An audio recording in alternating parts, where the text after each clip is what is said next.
Nah, karena pastilah orang yang masuk dunia tarekat akan ditalkin oleh gurunya, ditalkin oleh gurunya, dibeat oleh gurunya, baru oleh guru diarahkan metode-metode selanjutnya gitu. Kesan saya sih ketika mulai menghidupkan kolbu itu, apa yang memang diajarkan guru itu tepat, benar, dan terjadi ada.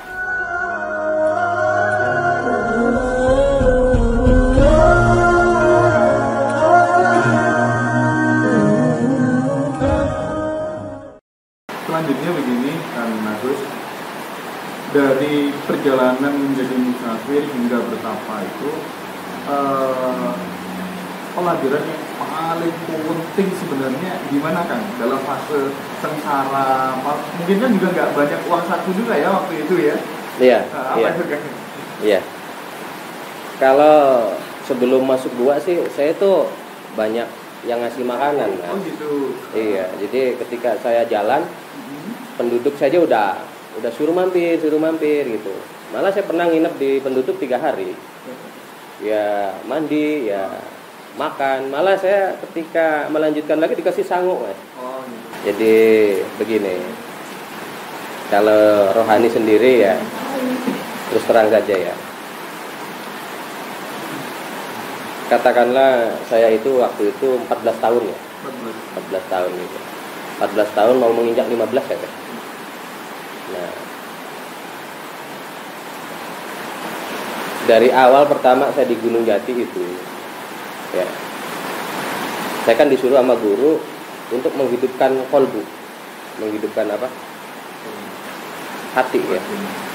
Nah, karena pastilah orang yang masuk dunia tarekat akan ditalkin oleh gurunya, ditalkin oleh gurunya, dibeat oleh gurunya, baru oleh guru diarahkan metode-metode selanjutnya gitu. Iya. Tapi terus terang dari apa yang diperintah guru ke saya ini, nah, saya juga masih bingung. Bagaimana nanti saya menyerahkan metode ini yang ekstrim ini katakanlah, Mas, ke penerus saya gitu loh. Saya juga masih bingung. Artinya mungkin kalau enggak katakanlah dia yakin dengan gurunya pasti susah untuk diperjalankan. Iya, susah. Nah, kesan saya sih ketika mulai menghidupkan kolbu itu, apa yang memang diajarkan guru itu tepat, benar, dan terjadi ada. Misalnya ada habis zikir itu nanti ada yang namanya kasab ya. Kasab artinya terbuka tirai hatinya itu. Nah, untuk menjelaskan kasab saja susah dirangkai dengan kata-kata itu susah. Makanya hanya bisa mendekati saja. Nah, karena bagaimana akan menerangkan dunia yang belum pernah diketahui pada umumnya katakanlah. Jadi susah. Nah, dari pertama itu saya sendiri juga masih bingung, Mas, masih mencari-cari tentang pengalaman-pengalaman yang terjadi di setiap harinya itu. Setiap harinya. Ya, kadangkala waktu itu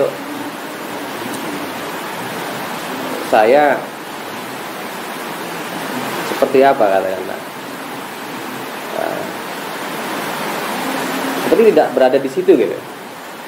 Jadi tidur tapi tidak berada di situ gitu. Memang saya catat perjalanan itu, saya catat, dan sekarang bukunya juga masih ada catatan itu. Nah, jadi saya hanya alamiah saja, hanya menerima pelajaran dari guru gitu loh. Apapun yang terjadi dari pengalaman-pengalaman saya memang saya catat. Sampai saat ini insya Allah masih hafal. Catatan perjalanan sini ya. Iya. Terus ketika kemudian guru memberikan memutuskan menjadi seorang mursyid itu terjadi pada usia berapa tahun kan Guru? Jadi guru waktu itu berpesan ya ke saya, kamu telah sama melakukan perjalanan seperti saya, kata guru. Dulu saya juga diperintahkan oleh guru saya begitu, kata beliau teh. Nah, jadi sekarang kamu sudah melakukannya, walaupun durasi kamu tidak lama seperti guru, gitu loh. Tapi sekarang kamu restui untuk melanjutkan tongkat kotor-kotan ya, artinya kemudian ke kamu. Waktu itu saya berumur 22 tahun. 22 tahun. 22 tahun. Saya bingung juga Mas waktu itu. Saya memang diajarkan oleh guru saya untuk membeat, mentalkin gitu. Kemudian juga metode itu sudah dikasih tahu ke saya. Ya, tapi yang namanya perintah guru harus apa lagi kan? Terus kita lakukan sebisanya. Dan alhamdulillah dari tahun ke tahun perjalanan Thariqat Satariyah yang dalam sanad guru-guru saya itu alhamdulillah menyebar Mas, menyebar.